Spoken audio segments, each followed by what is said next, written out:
दोस्तों आज मैं आपके लिए एक मिस्ट्री एडवेंचर फिल्म लाया हूँ जिसका नाम है Miss Fisher and the Crypt of Tears. ये मूवी 2020 में रिलीज हुई थी और इसकी स्टोरी एक नॉवल पर बेस्ड करती है।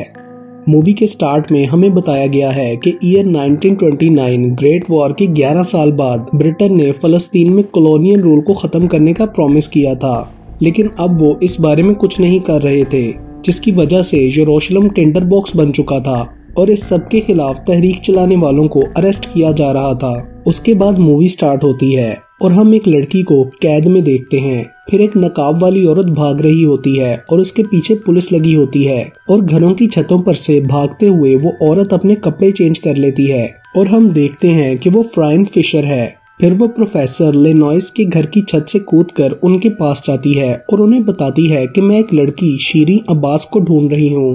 प्रोफेसर पहले तो कहते हैं कि मैं उसके बारे में नहीं जानता। फिर मिस फिशर उन्हें कुछ देने के लिए निकालती है तो वो बताते हैं कि वो जेल में है क्योंकि वो ब्रिटेन हुकूमत के खिलाफ तहरीक में शामिल थी। तभी वहाँ पुलिस आकर मिस फिशर को पकड़ लेती है। वो उसे ऑफिसर मोन्टैग के पास लेकर आते हैं और उसकी गन भी मोन्टैग को देते हैं, जिसकी गोलियां वो निकाल लेता है, लेकिन एक गोली नीचे गिर जाती है जिसे मिस फिशर उठा लेती है। मोन्टैग उससे कहता है कि मैं जानता हूँ तुम यहाँ शीरीन अब्बास को ढूंढने के लिए आई हो। तो वो बताती है कि उसके चाचा खलील अब्बास मेरे दोस्त लॉर्ड लॉफ्टहाउस के करीबी दोस्त हैं। तो मोन्टैग कहता है कि उसे ढूंढने में मैं उनकी मदद करूंगा, लेकिन तुम्हें अपनी कंट्री वापस जाना होगा। कांस्टेबल उसका सामान और टिकट लेकर आता है। मिस फिशर चुपके से अपनी गन उठाकर उसमें गोली लोड कर लेती है और मोन्टैग के जाने के बाद उसे गन पॉइंट पर पूछती है कि शीरीन को कहाँ रखा है। फिर वो उसे बांधकर वहां से भाग जाती है और शीरीन के पास जाकर उसे छुड़ाकर साथ ले जाती है। पुलिस वाले उनके पीछे जाते हैं, लेकिन वो ट्रेन पर कूदकर पुलिस से बच जाती हैं। शीरीन ट्रेन के अंदर चली जाती है, मगर मिस फिशर उसकी छत पर होती है और टनल से टकराकर मर जाती है। अगले सीन में हमें मेलबोर्न ऑस्ट्रेलिया दिखाया जाता है, जहाँ मिस फिशर की एक दोस्त डोरोथी आती है और सबको मिस फिशर के मरने का बताती है। वो इस वजह से बहुत रो रही होती है। वहाँ डिटेक्टिव रॉबिन्सन होता है जो मिस फिशर की डेथ का सुनकर सैड होता है। रॉबिन्सन 6 हफ्ते बाद ऑस्ट्रेलिया से इंग्लैंड जाता है, जहां लॉफ्टहाउस मैनर में मिस फिशर के दोस्त लॉर्ड और लेडी लॉफ्टहाउस ने उनके लिए मेमोरियल रखी थी। वहां मेमोरियल में पहले लॉर्ड लॉफ्टहाउस मिस फिशर के लिए स्पीच देते हैं और फिर डिटेक्टिव रॉबिन्सन स्पीच स्टार्ट करने ही वाला होता है कि मिस फिशर अपने बाईप्लेन से वहां आ जाती है। सब उसको देखकर बहुत खुश होते हैं। शीरीन अब्बास भी अपने अंकल खलील के साथ वहां पर होती है, लेकिन इंस्पेक्टर रॉबिन्सन फिशर के ऐसा करने पर नाराज होता है। वो उससे कहता है कि मैं तुम्हारी फेयरवेल स्पीच वाले नोट को अब सही वक्त के लिए संभाल कर रखूंगा। अगले सीन में हम उन सबको एक रूम में देखते हैं, जहां जोनाथन मिस फिशर से मोन्टैग से उसकी मुलाकात के बारे में पूछता है। शेख खलील का लंदन में लॉर्ड लॉफ्टहाउस के साथ कोई बिजनेस था और उसके लिए लेडी एलेनोर शीरीन को उसके लिए स्पॉन्सर कर रही थी, लेकिन शीरीन इस सब से खुश नहीं होती, जो कि मिस फिशर समझ जाती हैं और शीरीन इस बारे में कुछ बोलने लगती है तो शेख खलील बात बदलकर उसको चुप करा देते हैं। उसके बाद अगले सीन में मिस फिशर उन्हें बताती है कि शीरीन फलस्तीन नहीं छोड़ना चाहती थी, क्योंकि उसके गाँव में जो सैंडस्टॉर्म आया था वो उसकी तहकीकात करना चाहती थी, क्योंकि वो समझती है कि ये सब किसी ने करवाया था। लॉर्ड कहता है कि मुझे इस सब का पता नहीं है। उस टाइम हाई कमीशन ने मामले की तहकीकात की थी। फिर डाइनिंग टेबल पर शीरीन मिस फिशर को कोई इशारा करती है और अगले सीन में वो दोनों रूम में अकेली होती हैं। तब शीरीन मिस फिशर को अपने लिए आया एक लेटर दिखाती है, जो कि उस आदमी की तरफ से भेजा गया था जिसने शीरीन को गांव में तूफान से बचाया था। उसमें उस इंसान ने आज रात सेंट्स चर्च में 12 बजे मिलने का कहा होता है और शीरीन ये बात अपने अंकल को नहीं बताना चाहती थी। मिस फिशर लेटर को देखकर समझ जाती है कि इस लेटर को पहले खोला गया है और वो शीरीन से कहती है कि तुम्हारी जगह मैं इससे मिलने जाऊंगी। रूम से बाहर आने पर उसे वहाँ शेख खलील मिलता है, जो पूछता है कि शीरीन ने आपसे क्या कहा। तो मिस फिशर उससे कहती हैं कि तूफान में सब कुछ खोने की वजह से वो दुखी थी। तो शेख खलील कहता है कि उसे समझना होगा कि हमारा फ्यूचर वहाँ डेजर्ट में नहीं, यहाँ लंदन में है।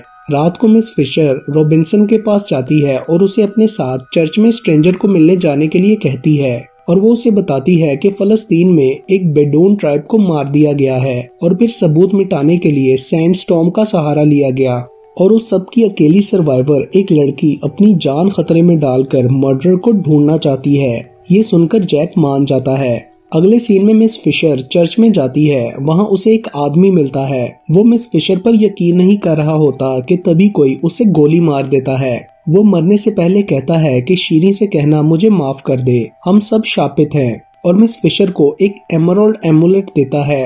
वो उसे छुपा लेती है और तभी पुलिस वहां आकर जैक और उसे पकड़ लेती है। पुलिस उन्हें बताती है कि इस आदमी का नाम विल्सन था और वो एक मुजरिम था। वो एक सोल्जर था और उसने अपने साथी सोल्जर कैप्टन हैरी टेम्पलेटन के साथ मिलकर ब्रिटिश आर्मी को डेजर्टेड किया था और कैप्टन हैरी को पहले ही इस बात के लिए फांसी दी जा चुकी है। फिर असिस्टेंट कमिश्नर उन्हें छोड़ देता है, लेकिन उनके पासपोर्ट रख लेता है कि जब तक ये केस चल रहा है तुम दोनों लंदन से बाहर नहीं जा सकते। बाहर मिस फिशर को मोंटैग असिस्टेंट कमिश्नर के रूम में जाता हुआ नजर आता है, तो वो बाहर छुपकर उनकी बातें सुनने लगती है जो अंदर उसी के बारे में बात कर रहे होते हैं। बाहर आके मिस फिशर रॉबिन्सन को मनाने लगती है जो उससे नाराज होता है क्योंकि मिस फिशर ने उसको छोड़ के किसी और से शादी कर ली थी। फिर वो दोनों उस एमुलेट को लेकर प्रोफेसर लिनोस के पास जाते हैं जिन्हें मिस फिशर की मदद करने की वजह से यरूशलेम से निकाल दिया गया था। प्रोफेसर उस एमुलेट को देखकर बताते हैं कि ये इजिप्शियन लग रहा है और इस पर क्रिप्ट ऑफ टीयर्स एनग्रेव्ड हुआ है जो कि एक मिथ है और अलेक्जेंडर द ग्रेट से लिंक करता है।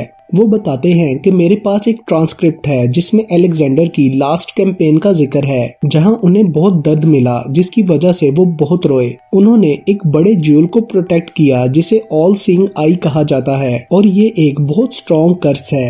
इस एमुलेट का मतलब है कि तय खाने से खजाना निकाल लिया गया है। अगर ऑल सीइंग आई हटा दी जाए तो कर्स रिलीज हो जाता है और ये एमुलेट भी कर्स्ड है। मिस फिशर प्रोफेसर से वो ट्रांसक्रिप्ट देने का कहती है। प्रोफेसर वो लेने के लिए जाते हैं तो अचानक लाइट बंद हो जाती है और उनकी आवाज आती है। तो फ्राइन वो एमुलेट रॉबिन्सन को देखकर खुद प्रोफेसर को देखने के लिए जाती है। तभी कोई आदमी रॉबिन्सन पर हमला करके वो एमुलेट लेने लगता है मगर वो उससे लड़कर एमुलेट बचा लेता है। फ्राइन के आने पर वो आदमी भाग जाता है। वो लोग उसके पीछे जाते हैं मगर उसे पकड़ नहीं पाते। अगली सुबह मिस फिशर शीरीन को विल्सन के बारे में बताती है और वो एमुलेट उसे देती है जिसे देखकर शीरीन को अपनी माँ की याद आती है। शीरीन बताती है कि ये मेरी माँ का था। फ्राइन उससे क्रिप्ट ऑफ टीयर्स का पूछती है तो वो कहती है मुझे नहीं पता। जैक रॉबिन्सन मिसेस टेम्पलेटन के घर जाता है और वो उन्हें एक एस्ट्रोलोब देती है जो एक्चुअली में विल्सन उससे लेने आने वाला था। अगले सीन में हम देखते हैं कि लॉफ्ट हाउस में नोर में मिस फिशर चुपके से शेख खलील के कमरे में जाती है। वहां तलाशी लेने पर उसे एक एग्रीमेंट मिलता है जो खलील ने लॉर्ड लॉफ्ट हाउस और मोंटैग के साथ किया था जो कि ब्रिटिश फलस्तीन रेलवे के बारे में था। तभी खलील कमरे में आता है और उसे शक हो जाता है कि किसी ने वो एग्रीमेंट देखा है। वो विंडो बंद कर देता है और मिस फिशर उसके बाहर छुपी होती है।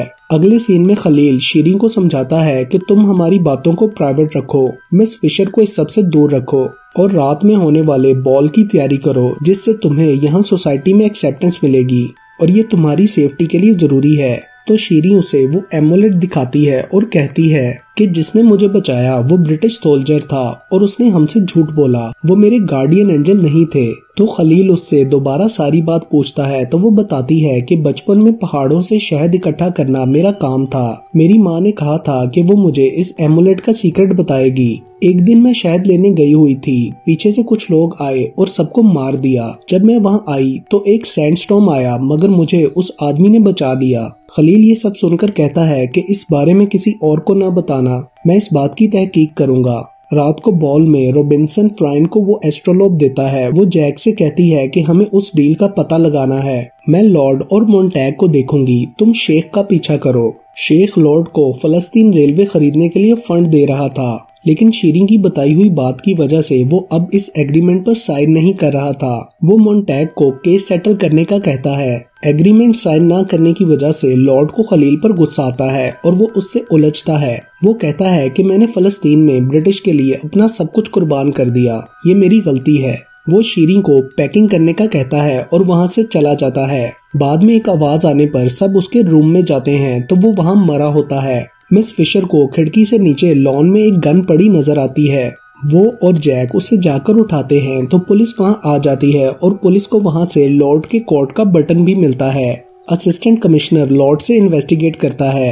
बाद में मिस फिशर और जैक खिड़की से छुपकर खलील के रूम में जाते हैं। वहां उन्हें एक पॉट में एक बड़ा एमराल्ड मिलता है। वो शीरी के साथ उसे प्रोफेसर के पास लेकर जाते हैं। प्रोफेसर बताते हैं कि इस पर लिखा है अगर ये खजाना अपनी जगह से हटा दिया जाए तो सैंडस्टॉर्म आता है और जब 7 दफा दिन रात में बदल जाए तो सब लोग दफन हो जाएंगे।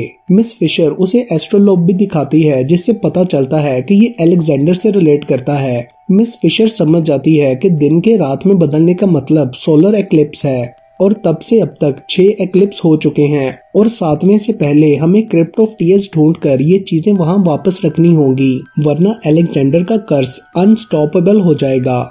मिस फिशर, शीरी, जोनाथन और जैक नेगव जाने लगते हैं जहां शीरी का कबीला रहता था। असिस्टेंट कमिश्नर के ऑफिस में एक लेटर आता है जहां मोन्टैग भी होता है। उस लेटर में लॉर्ड की एक फोटो होती है जिस पर लिखा होता है कि लॉर्ड को खलील के मर्डर में फंसाया गया है उस बटन की वजह से जो पहले से ही मिसिंग था। तो मोन्टैग कुछ समझ आता है और वहां से निकल आता है। अगले सीन में हम देखते हैं कि वो सब डेजर्ट में पहुंच गए हैं। मिस फिशर के साथ आए टूर गाइड अब्दुल के पास पाउंड्स देखकर उन्हें उस पर शक होता है, तो वो लोग उसे गन पॉइंट पर लेकर पूछते हैं कि तुम्हें ये किसने दिए। वो बताता है कि ये एक इंग्लिश मैन ने भेजे हैं और अपने आने तक तुम लोगों को रोके रखने का कहा है। मिस फिशर उसे वहाँ से जाने का कहती है। फिर काफी सफर के बाद वो लोग शीरी के गाँव में पहुँचते हैं और शीरी के हाथ पर बने निशान की मदद से वो लोग डेजर्ट के अंदर नीचे टॉम को ढूंढ लेते हैं। बाहर सोलर एक्लिप्स शुरू हो गया था और सैंडस्टॉर्म आ रहा था।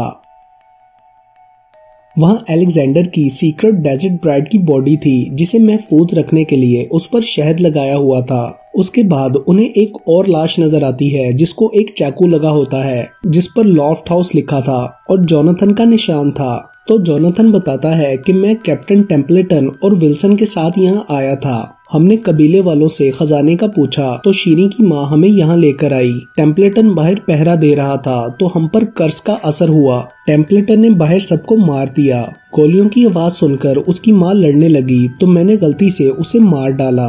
उसका लॉकेट विल्सन ने ले लिया। शीरी अपनी माँ की बॉडी को देखकर रोने लगती है और वो बताता है कि मैं यहाँ तुम्हारे साथ वापस आया ताकि ये ज्वेल्स वापस रखकर कर्ज को खत्म कर सकूं। तो मिस फिशर कहती है कि कोई है जिसने विल्सन और फिर शेख खलील को मारा और वो नहीं चाहता कि ये कर्ज खत्म हो और वो तुम्हारी खातिर लॉर्ड पर मर्डर का इल्जाम लगाकर उसे बर्बाद करना चाहता था और वो तुम्हारे असली फादर हैं, लॉफ्ट हाउस का बटलर क्रिपिंस। तभी वो पीछे से आकर शीरी को हॉस्टेज बना लेता है और ज्यूल लेकर वहाँ से भागने लगता है। तो जोनाथन शीरी को छुड़ाकर क्रिपिंस को गन पॉइंट पर ले लेता है और बाकी सबको बाहर जाने के लिए कहता है। बाकी सब बाहर चले जाते हैं और वहाँ पत्थर गिरने लगते हैं। टॉम तबाह होने लगता है। फिर कर्ज खत्म हो जाता है और ज्यूल वापस अपनी जगह रख दिया जाता है। वो सब यरूशलेम आ जाते हैं। मिस फिशर सारी बात लॉर्ड को बताती है। फिर मिस फिशर शीरी को गुड बाय बोलती है। जैक और मिस फिशर डेजर्ट में टेंट्स में होते हैं तो जैक उससे कहता है कि तुम मैरिड हो इसलिए मुझे सिर्फ तुम्हारा दिल चाहिए। तो वो कहती है कि मैंने तुम्हें अपना दिल बहुत पहले ही दे दिया था। अगली सुबह उसे एक लेटर मिलता है जो उसकी सास की तरफ से था जिसमें लिखा होता है कि इलवाज के राजकुमार को मार दिया गया है जिससे उसने उसके किंगडम को बचाने के लिए शादी की थी। और इसके साथ ही ये मूवी यहीं पर खत्म हो जाती है।